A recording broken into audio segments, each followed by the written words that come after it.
Sir, ನಮ್ಮ ಒಂದು ಕಾಲೇಜಿನಲ್ಲಿ ನಾವು ಲಲಿತ ಶಾಸ್ತ್ರನಾಮ ಹೇಳ್ಕೊಡ್ತೀವಿ, ಯೋಗವನ್ನು ಹೇಳ್ಕೊಡ್ತೀವಿ, ಮಕ್ಕಳಿಗೆ ಬೇಕಾಗಿರುವಂತಹ ಭಾರತೀಯ ಸಂಸ್ಕೃತಿ ಕುರಿತು ಪ್ರತಿಯೊಂದನ್ನು ಕೂಡ ನಾವು ತಿಳಿಸ್ತೀವಿ ಸರ್ ಅಂತ. ಮಕ್ಕಳ, ನಿಮಗೆ ಇಲ್ಲಿ ಗೊತ್ತಿರಲಿ, ಇವತ್ತು ಇಡೀ ದೇಶದಲ್ಲಿ ಬಹಳಷ್ಟು ಇನ್ಸ್ಟಿಟ್ಯೂಷನ್ಸ್ ಇದೆ.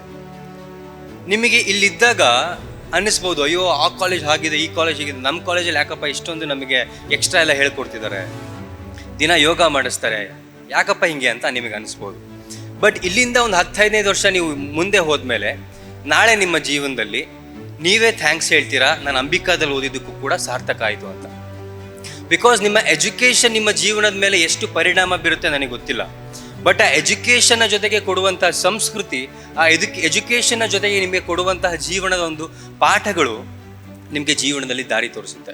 ಎಜುಕೇಷನ್ ಹೇಗೆ ಅಂದರೆ ನಿಮ್ಮ ಕೈಯಲ್ಲಿರುವಂಥ ಟಾರ್ಚ್ ಅದು.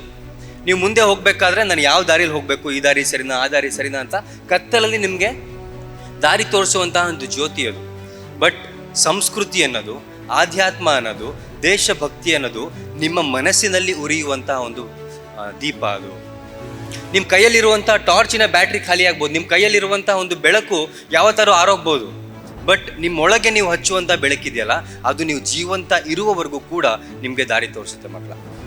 ನೀವು PCMB ತಗೊಂಡ್ರೆ ನಾನು ಸೈನ್ಸ್ ಫೀಲ್ಡಲ್ಲಿ ಎಲ್ಲಿ ಹೋಗ್ಬೋದು ಅಂತ ನಿಮಗೆ ದಾರಿ ತೋರಿಸುತ್ತೆ. ನೀವು PCMC ಆ ಥರ ತಗೊಂಡ್ರೆ ನಾನು ಈ ಒಂದು ಟೆಕ್ನಿಕಲ್ ಫೀಲ್ಡಲ್ಲಿ, ಕಂಪ್ಯೂಟರ್ ಫೀಲ್ಡಲ್ಲಿ ಹೇಗೆ ಹೋಗ್ಬೋದು ಅಂತ ನಿಮಗೆ ದಾರಿ ತೋರಿಸುತ್ತೆ. ಬಟ್ ಅದರ ಜೊತೆಗೆ ನಿಮ್ಮಲ್ಲಿ ಸಂಸ್ಕೃತಿ ಇದ್ದರೆ, ನೀವು ನಾಳೆ ಸೈನ್ಸ್ ಫೀಲ್ಡಿಗೆ ಹೋಗಿಲ್ಲ ಅಂದರೂ ಕೂಡ, ಆರ್ಟ್ಸಿಗೆ ಹೋಗಿಲ್ಲ ಅಂದರೂ, ಕಾಮರ್ಸ್ ಯಾವ ಫೀಲ್ಡಿಗೆ ಹೋಗಿಲ್ಲ ಅಂದರೂ ಕೂಡ ನಾನು ನಾಳೆ ಬದುಕಬಹುದು, ನಾಳೆ ನನಗೆ ಕೆಲಸ ಸಿಗಲಿಲ್ಲ ಅಂದರೂ ಕೂಡ ನಾನು ಬದುಕಬಹುದು ಅನ್ನುವಂಥ ಒಂದು ಕಾನ್ಫಿಡೆನ್ಸ್ ನಿಮಗೆ ಕೊಡೋದು ಆ ಒಂದು ಸಂಸ್ಕೃತಿ.